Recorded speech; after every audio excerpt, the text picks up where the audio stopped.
أهلا بكم. اليوم عندنا قصة بوليسية مثيرة من المغرب. بدأت بسرقة سيارة بسيطة، لكنها كشفت شبكة إجرامية كبيرة ومعقدة. فعلا، قصتنا بترجع لعام 2010. في شخص اسمه عبد الرحيم، ميكانيكي سيارات. تمام؟ اكتشف الصبح أن سيارته المرسيدس 190 اللي كان بيعتني بيها جدا اختفت. يا ساتر! راح فورا طبعا يبلغ الدرك الملكي بالسرقة. لكن الغريب أو الجزء الصادم في البداية إنه عبد الرحيم ده اتهم ابنه مباشرة بسرقة في العربية. بالضبط، مش لص مجهول، لا، ابنه الوحيد. قال إن في خلافات قديمة بينهم، وده طبعا عقد الأمور من البداية. اتهام صعب جدا بين أب وابنه، والتحقيق مشي إزاي مع الابن؟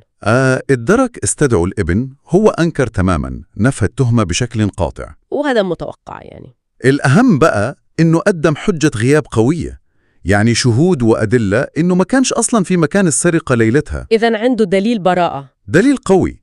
فالنيابة العامة بناء على كده أفرجت عنه، ما فيش أدلة كافية ضده. طيب، وهنا بقى الموضوع أخد لفة تانية خالص. الابن هو اللي اتهم أبوه. تماما، قلب الموضوع كله. قال إن أبوه هو اللي دبر الموضوع ده عشان يورطه، وإن السيارة متسرقتش أصلا، أبوه هو اللي خباها. يا خبر! يعني المحققين بقوا بين اتهام الابن للأب والأب للابن. موقف صعب. جدا. فالدرك هنا قرروا بناء على كلام الابن إنهم يراقبوا الأب. سرا طبعا. أكيد، مراقبة سرية ودقيقة. بس استمرت المراقبة دي أسابيع. ومفيش نتيجة؟ ولا أي حاجة غريبة. تحركاته طبيعية جدا، روتينية، الشخص بيروح شغله ويرجع بيته. المراقبة ما وصلتش لحاجة. وهنا القضية دخلت مرحلة جمود. بالظبط، مفيش أدلة جديدة، مفيش مشتبهين واضحين. الوضع فضل كده تقريبا سنة كاملة. سنة كاملة، لحد 2011. إيه اللي حصل بقى فجأة؟ أكيد مش المراقبة اللي جابت نتيجة. لا خالص، الصدفة البحتة. في واحد اسمه سالم. مواطن عادي؟ مواطن عادي. كان في سوق خردة اللي بيسموه لافيراي، وهو بيألف الحاجات، لقى أجزاء من هيكل عربية مرسيدس متقطعة. تمام. اللي لفت نظره إن أرقام الشاسية اللي على الأجزاء دي هي نفسها أرقام عربية عبد الرحيم اللي اتسرقت من سنة. لا بجد؟ اكتشاف زي ده في سوق خردة بالصدفة، دي حاجة فعلا سبحان الله، هو ده اللي حرك القضية كلها تاني. طبعا سالم بلغ الدرك فورا. وده كان الخيط؟ ده كان مفتاح الحل. الدرك اتحركوا بسرعة، دهموا السوق ده. وقبضوا على مين؟ قبضوا على شابين كانوا بيبيعوا الأجزاء دي. المفاجأة بقى إنهم لقوا عندهم مش بس قطعة من عربية عبد الرحيم، لا، لقوا إيه تاني؟ لقوا قطع تانية تخص 3 عربيات مسروقة مختلفة، ومن ضمنها الموتور بتاع عربية عبد الرحيم نفسه. الله! يبقى الموضوع مش مجرد سرقة عربية واحدة، دي شبكة بقى. بالظبط، هنا بدأت خيوط الشبكة تتكشف. والشابين دول اعترفوا؟ اعترفوا. قالوا إنهم مجرد بياعين صغيرين في السوق، وإنهم بيشتروا المواتير والأجزاء المسروقة دي من واحد تاني في الدار البيضاء. يعني في مورد رئيسي في الموضوع. تمام، هو ده الحلقة اللي فوقهم في الشبكة. وصلوا له؟ اتقبض عليه؟ أكيد. بناء على اعترافات الشابين، عرفوا مين هو المورد ده في الدار البيضاء وقبضوا عليه. وده كان دوره إيه بالظبط؟ التحقيقات بيّنت إنه كان الوسيط الأساسي، هو اللي بيتعامل مع لصوص العربيات مباشرة، يشتري منهم بالجملة وبعدين يوزع على البياعين الصغيرين زي الشابين دول في سوق الخردة. يعني اكتشاف واحد بالصدفة فكك جزء كبير من شبكة إجرامية منظمة. بالظبط. والأحكام كانت رادعة كمان. إيه كانت الأحكام؟ الشابين اللي في سوق الخردة كل واحد خد 20 سنة سجن نافذ. 20 سنة؟ والمورد الرئيسي اللي في الدار البيضاء اتحكم عليه ب10 سنين سجن نافذ. يعني نقدر نقول إن القضية دي اللي بدأت بشكل غامض واتهامات عائلية اتحلت في الآخر بفضل يقظة مواطن عادي وصدفة غريبة. تماماً. وده بيورينا إزاي الجريمة المنظمة ممكن تكون شغالة في الخفاء، بس أي معلومة بسيطة، أي حدث غير متوقع ممكن يكشفها. وكمان بنشوف الطبيعة الهرمية للشبكات دي. صحيح، من الحرامي الصغير للموزع الكبير. بالظبط.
لكن في نقطة لسه غامضة شوية وممكن نفكر فيها سوا. إيه هي؟ طيب، إحنا عرفنا إن بياعين الخردة والمورد اتقبض عليهم واتحكم عليهم، بس المصدر اللي اعتمدنا عليه يعني ما وضحش مصير اللي سرقوا العربية أصلاً، عربية عبد الرحيم تحديداً. صح. مين اللي نفذ السرقة الأولى؟ اللصوص الأصليين دول. دي نقطة مهمة فعلا. في الغالب يعني الحلقات الأولى دي في الشبكات الإجرامية اللي هم المنفذين نفسهم بيكون صعب تتبعهم أو إثبات تورطهم بالكامل. ممكن يكونوا جزء من عمليات تانية، وارد جدا، وممكن يكونوا لسه ما انكشفوش. وده بيخلينا نتسائل، لحد فين بتوصل الشبكات دي؟ وإزاي بتقدر تشتغل بالدرجة دي من التنظيم حتى مع الضربات الأمنية؟ سؤال مهم ومحتاج تفكير.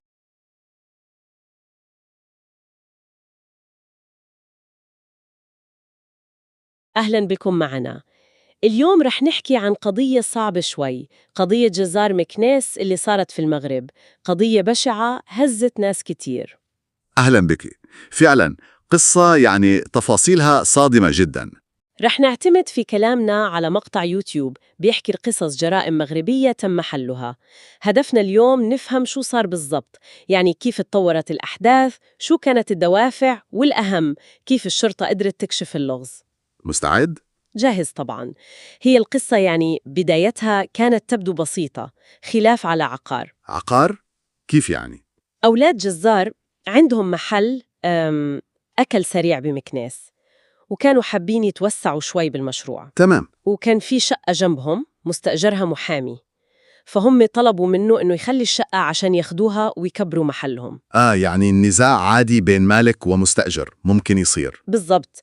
لكن المحامي رفض، تمسك بحقه، قال أنا بدفع إيجار وما عندي نية أطلع. والموضوع كبر وصل للمحكمة. تماماً. وصلت القضية للمحكمة، والمحكمة في النهاية حكمت لصالح المحامي، قالت له خليك بالشقة بس ادفع الإيجار. طيب، هذا المفروض يكون نهاية الموضوع، حكم محكمة وخلاص. هو المفروض. لكن عند أولاد الجزار الموضوع ما انتهى.